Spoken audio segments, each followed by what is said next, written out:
सोहनपुर गांव में गेंदा मल रहता था। वो बहुत आलसी और कामचोर था।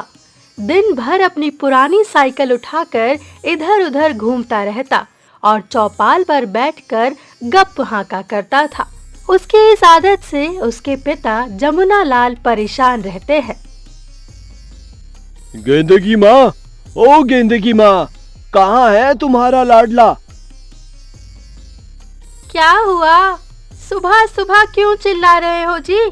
अभी तो वो सोया हुआ है। दिन चढ़ाया है और तुम इसे सुबह कह रही हो? सारे लोग काम पर जा चुके हैं, मैं भी काम के लिए निकल रहा हूँ और तुम्हारा लाडला अभी तक घोड़े बेचकर सोया है। अरे उठाओ उसे। गेंदा मल की माँ जाकर गेंदा को उठाती है। गेंदा आंखें मलता हुआ जमुना लाल के पास आकर खड़ा होता है। आपने तो मेरी नींद ही खराब कर दी। इतनी सुबह उठकर मैं क्या करूँगा? देख, मैं तेरी हरकतों से परेशान हो गया हूँ। अब तू बड़ा हो गया है, कुछ काम धंधा किया कर और नहीं तो मेरे साथ खेतों पर ही चल, कुछ हाथ बटाया कर। बाप रे, खेत पर जाकर इतनी धूप में मुझसे काम नहीं होगा पिताजी। मैं तो कुछ और ही काम करूँगा। गेंदा, तुझे जो करना है कर, लेकिन 7 दिन के अंदर अंदर अगर तुमने कोई काम धंधा नहीं शुरू किया तो मैं तुझे घर से निकाल दूंगा। ऐसा क्यों कहते हो जी? अभी तो इसके खेलने खाने की उम्र है। तुम्हारी ऐसी ही बातों से ये बिगड़ गया है। अब मैं एक नहीं सुनूंगा, जो कह दिया सो कह दिया। इतना कहकर जमुना लाल खेत पर चला जाता है। माँ, पिताजी हर समय मेरे पीछे ही पड़े रहते हैं। मेरे साथ ऐसा व्यवहार करते हैं जैसे मैं उनका सौतेला बेटा हूँ। ऐसा नहीं कहते बेटे, वो तुमसे बहुत प्यार करते हैं, लेकिन तुम उनकी बात नहीं सुनते, इसलिए परेशान रहते हैं। सुन, तू किसी दुकान पर ही जाकर कोई छोटा मोटा काम कर ले। कैसी बात करती हो माँ? मुझे किसी का नौकर नहीं बनना। देखना, एक दिन मैं अपना खुद का काम खोलूंगा। ये कहकर गेंदा अपनी पुरानी साइकिल उठाकर बाहर निकल जाता है। हे भगवान, इन बाप बेटे की लड़ाई में मैं बीच में पिसती रहती हूँ। पता नहीं इस लड़के का क्या होगा। गेंदा साइकिल लेकर पहले तो गांव में इधर-उधर मटर गश्ती करता है, उसके बाद जंगल की ओर निकल जाता है। वो एक पेड़ के नीचे साइकिल लगा देता है और खुद पेड़ पर चढ़कर बैठ जाता है।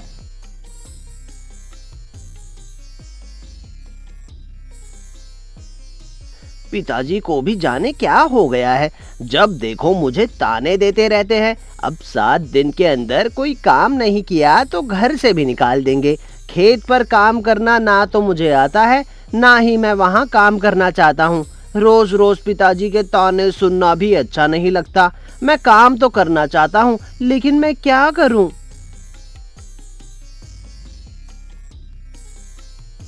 मैं बताऊं क्या करोगे? अरे तुम कौन हो भाई? तुम कहाँ से आ टपके? अरे नीचे देखो भाई, एक तो मैं खुद बौना हूँ, उस पर से तुम पेड़ के ऊपर चढ़ गए, फिर मुझे कैसे देख पाओगे? गेंदा नीचे देखता है कि एक बौना खड़ा है। गेंदा पेड़ से नीचे कूद जाता है और आश्चर्य से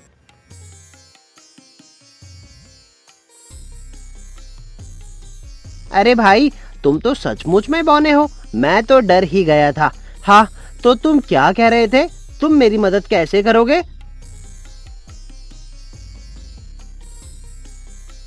देखो, मेरे जीवन का एक ही मकसद है कि कोई मुसीबत में हो तो उसकी मदद करो।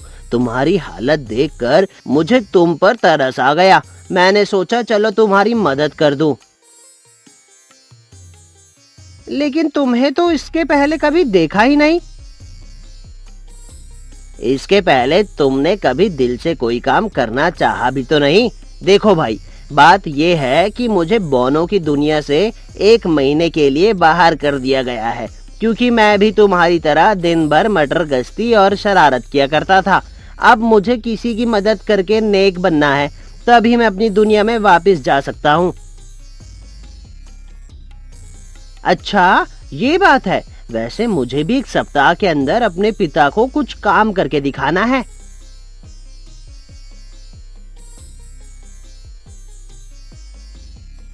ये लो। ये क्या है? ये पोटली है और इस पोटली में जलेबी बनाने का घोल है। तुम्हें कुछ करने की जरूरत नहीं पड़ेगी। इस घोल से जलेबी अपने आप बनती जाएगी और जितनी चाहे उतनी जलेबियां इससे बना भी सकते हो। अरे वाह, यानी कि ये जादू की पोटली है।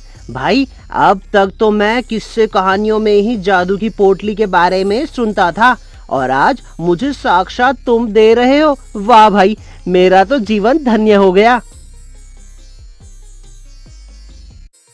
इसे संभाल के रखना और इसका कभी गलत इस्तेमाल मत करना। एक बात का ध्यान रखना कि ये पोटली किसी दूसरे के हाथ में ना जाए, नहीं तो इसका असर उल्टा हो जाएगा और इसका जादू भी समाप्त हो जाएगा। गेंदामल जलेबी बनाने की वो पोटली लेकर खुशी खुशी घर आ जाता है।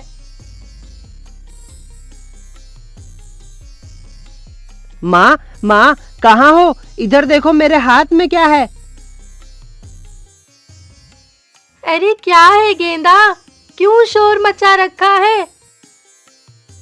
मेरे पास जादू की पोटली है। इससे जितनी चाहे जलेबियां बना सकते हैं। अरे ये कहाँ से लाए? क्या तुम सच कह रहे हो? गेंदा माँ को पूरी बात बताता है।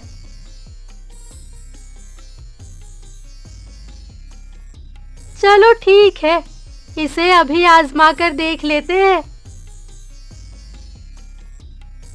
माँ चूल्हे पर कढ़ाई चढ़ाती है और उसमें घी डालती है। जब घी गर्म हो जाता है तो गेंदामल उस पोटली से जलेबियां बनानी शुरू करता है। कढ़ाई में बड़ी बड़ी ढेर सारी जलेबियां बन जाती है और उसकी पोटली जस की तस रहती है। तैयार जलेबियों को वो दूसरे बर्तन में निकाल लेता है। उसके बाद फिर से कढ़ाई में जलेबियां डालता है। ऐसे ही ढेर सारी जलेबियां निकल आती है, लेकिन पोटली वैसी की वैसी ही रहती है।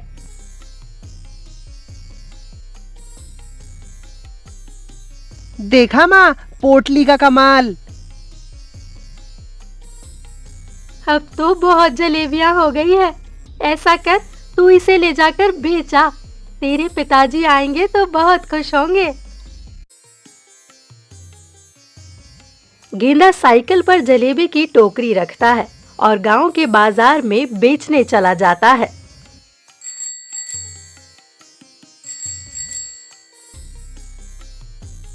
आओ भाई आओ, गेंदामल की मीठी मीठी सौंधी सौंधी खुशबू वाली करारी कराली जलेबियां खाओ। सिर्फ 1 रुपए में एक, 1 रुपए में एक। उसकी आवाज सुनकर आसपास के लोग उसकी साइकिल के पास आ जाते हैं। अरे गेंदामल, तुमने कब से जलेबी बनानी शुरू कर दी? भाई, खुशबू तो बहुत अच्छी आ रही है। मुझे एक जलेबी खिला दे भाई। गेंदा उसे जलेबी देता है।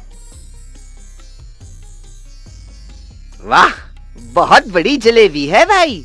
उस हिसाब से तो बहुत सस्ती है।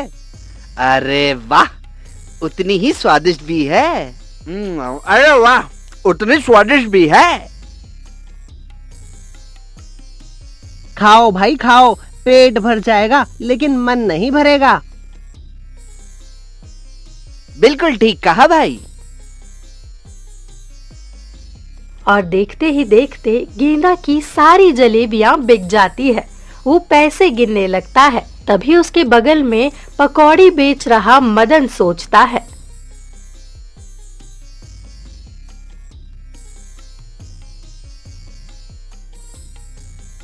ये आलसी कामचोर गेंदामल इतनी अच्छी जलेबियां कैसे बनाकर बेच रहा है और इसकी सारी जलेबियां भी बिक गई। जरूर इसमें कोई राज है। अगर ऐसे ही इसकी जलेबियां बिकती रही तो फिर मेरी पकौड़ियां कौन खरीदेगा? मुझे पता लगाना होगा अचानक से ही ये इतनी अच्छी जलेबियां कैसे बनाने लगा।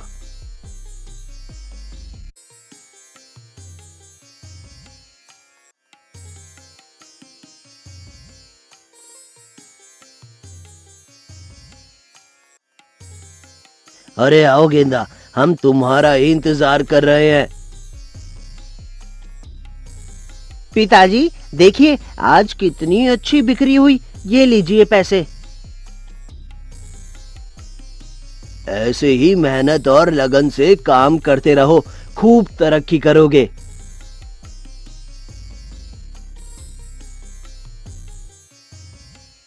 गेंदामल को जलेबी बेचते हुए 10 दिन हो गए थे। उसकी दुकान खूब चल रही थी और मदन की बिक्री कम हो गई थी। मदन पहले दिन से ही गेंदा पर नजर रख रहा था, लेकिन अभी तक उसे कुछ पता नहीं चल पाया था।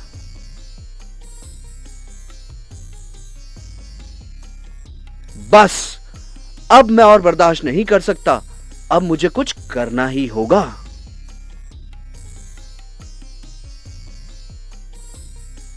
जब गेंदा जलेबी बना रहा होता है, तब मदन चुपके से खिड़की से देखता है।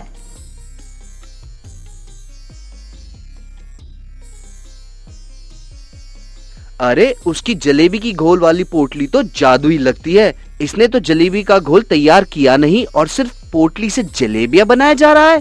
अब मेरी समझ में आ गया इसकी जलेबियों का राज। जलेबियां बन जाने के बाद गेंदामल उसे टोकरी में रखकर बाजार में बेचने चला जाता है। इधर मदन चुपके से उसके घर में घुसता है और पोटली चुराकर भाग जाता है। मदन घर आकर कढ़ाई चढ़ाता है और पोटली के घोल से जलेबियां बनाने लगता है। कढ़ाई में जलेबियां भर जाती है। वो बहुत खुश होकर उसे कलछी से चलाने लगता है। लेकिन ये क्या, सारी जलेबियां आपस में चिपक जाती है और देखते ही देखते काली पड़ जाती है। कढ़ाई में एक धुआं उठता है और पूरी जलेबियां जल जाती है।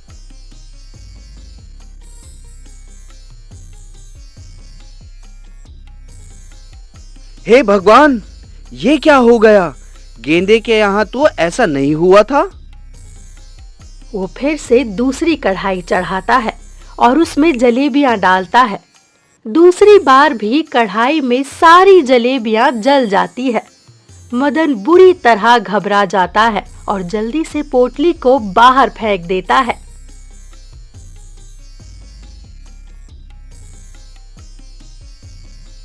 इधर गेंदालाल की सारी जलेबियां बिक जाती है और वो घर वापस लौट रहा होता है।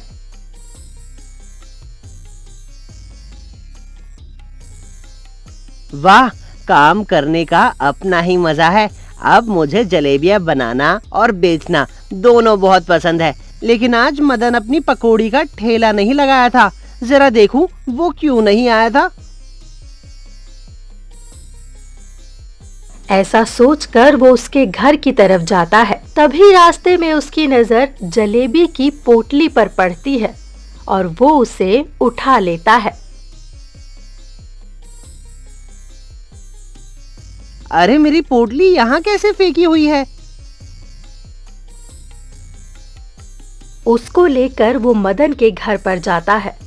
मदन बहुत उदास बैठा हुआ था और उसके घर से कुछ जलने की बदबू आ रही है।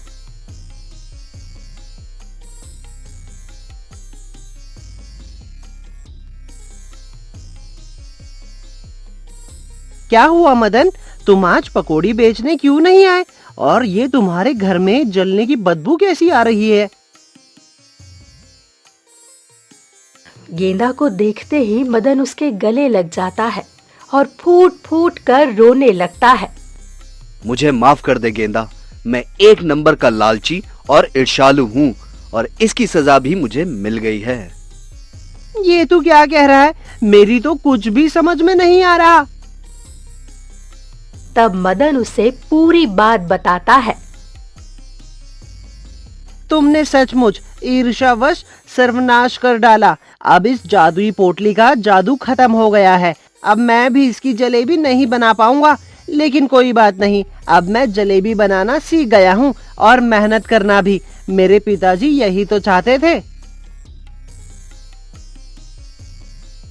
गेंदा मेरे भाई, तुम्हारा दिल बहुत बड़ा है। इतनी आसानी से तुमने मुझे माफ कर दिया। मैं बहुत बड़ा दुष्ट हूँ, पापी हूँ। मुझे जो सजा दोगे वो मुझे मंजूर है। मदन, तुझे अपनी गलती का एहसास हो गया है।